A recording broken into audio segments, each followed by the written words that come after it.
السلام علیکم ورحمۃ اللہ وبرکاتہ۔ امید کرتا ہوں آپ لوگ خیریت سے ہوں گے۔ اللہ عز و جل آپ سب کو اپنے حفظ و امان میں رکھے۔ امامت کے منکروں کو جواب۔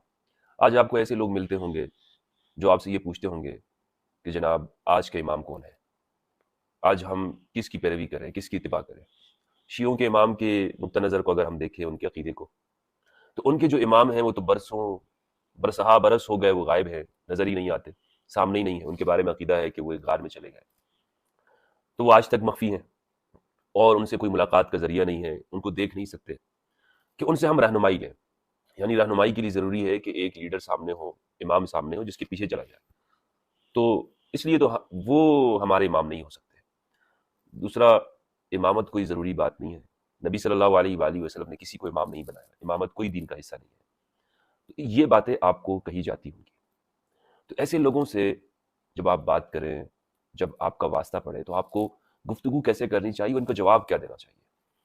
سب سے پہلے تو آپ ان سے یہ پوچھیں، یعنی جو آپ سے یہ کہتا ہو کہ آج کون امام ہے، آج تو کوئی امام نہیں ہے، ان کو آپ یہ جواب دیجئے، مجھے یہ بتاؤ کیا اس امت نے پہلے امام کو مانا ہے؟ آپ تو 12ویں امام کی بات کریں یا آج کے زمانے کے امام کی بات کریں کہ امام کون ہے۔ میں تو آپ کو اس وقت کی بات کرنا چاہتا ہوں کہ جب نبی صلی اللہ علیہ وآلہ وسلم کا اس دنیا سے وصال ہوا، آپ موجود ہیں۔ کیا مجھے یہ بتاؤ، آپ نے کسی کے لیے وصیت کی ہے یا نہیں کی؟ آپ نے امت کو بیار و مددگار چھوڑ دیا؟ آپ نے کوئی کسی کے بارے میں نہیں بتایا کہ میرے بعد اس دین کا کیا ہوگا؟ اپنا ولی وارث کسی کو نہیں چھوڑا، بس یوں ہی دنیا سے پردہ فرما گئے۔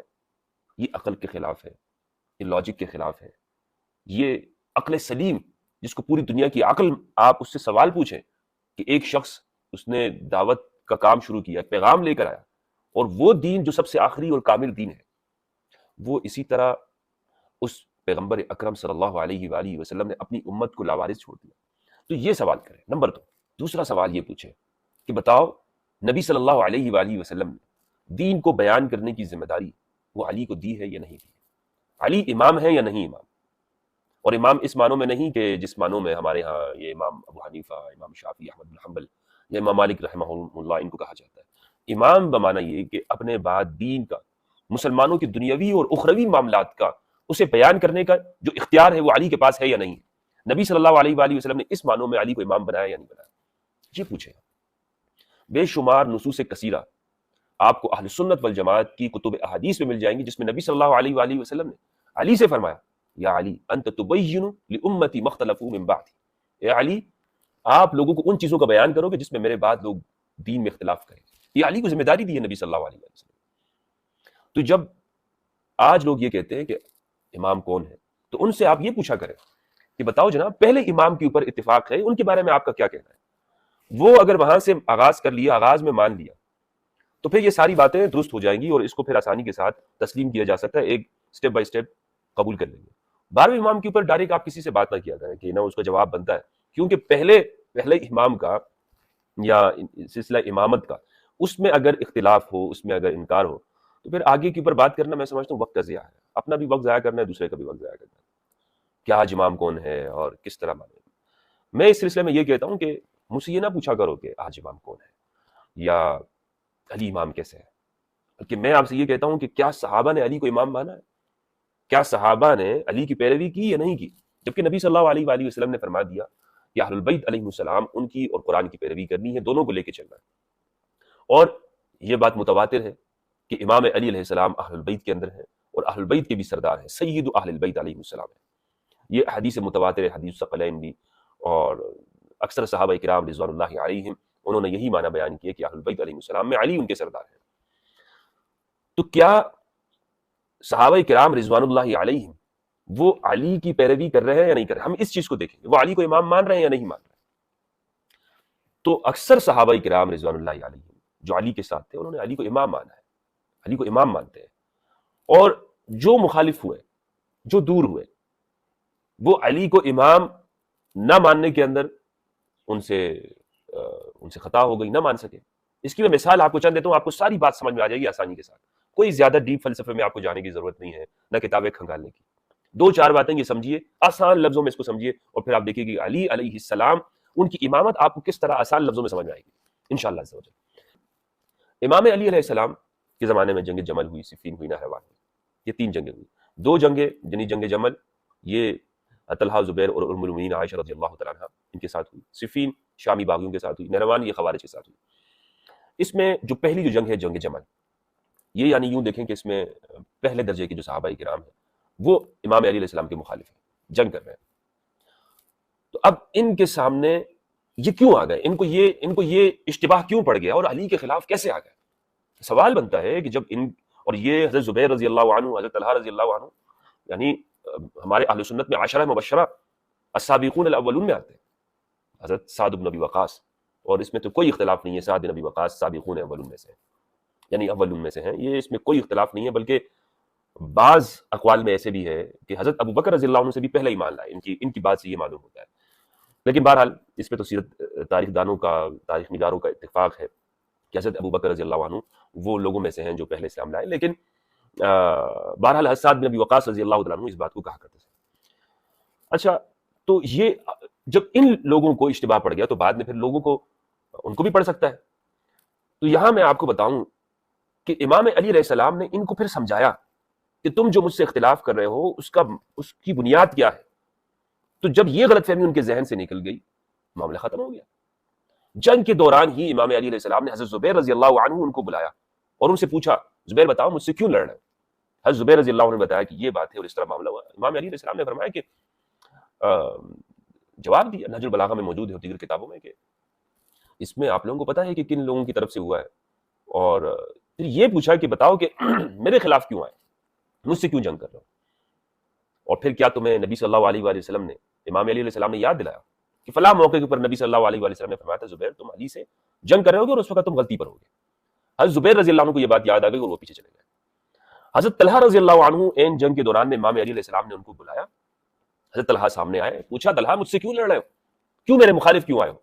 تو حضرت طلحہ نے کہا کہ امام علی علیہ السلام سے عرض کیا کہ اس طرح معاملہ ہے قصاص عثمان کا۔ تو امام علی علیہ السلام نے فرمایا مجھے بتاؤ، اس بات سے استدلال کی اس کو آپ نے سمجھنا ضروری ہے۔ مولا نے پوچھا طلحہ یہ بتاؤ کہ کیا ایک دن نبی صلی اللہ علیہ وآلہ وسلم نے صحابہ کے مجمع میں، ہزاروں صحابہ کے سامنے یہ نہیں فرمایا تھا میرا ہاتھ بلند کر کے من کنت مولا فہذا علی مولا، یہ جس کا میں مولا ہوں علی اس کا مولا ہے، اللہم والی من والا وعاد من عادہ۔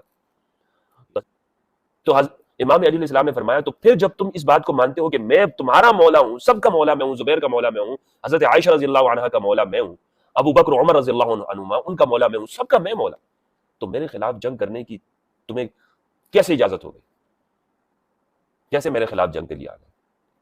تو حضرت طلحہ نے فرمایا کہ میں بھول گیا تھا، اور واپس چلے گئے۔ غور کیجئے اس بات کے اوپر، علی استدلال کر رہے ہیں اپنی ولایت سے، اپنی امامت کے اوپر، کہ نبی صلی اللہ علیہ وآلہ وسلم نے پوری امت کے لیے، پوری انسانیت کے لیے علی کو مجھے مولا بنایا ہے۔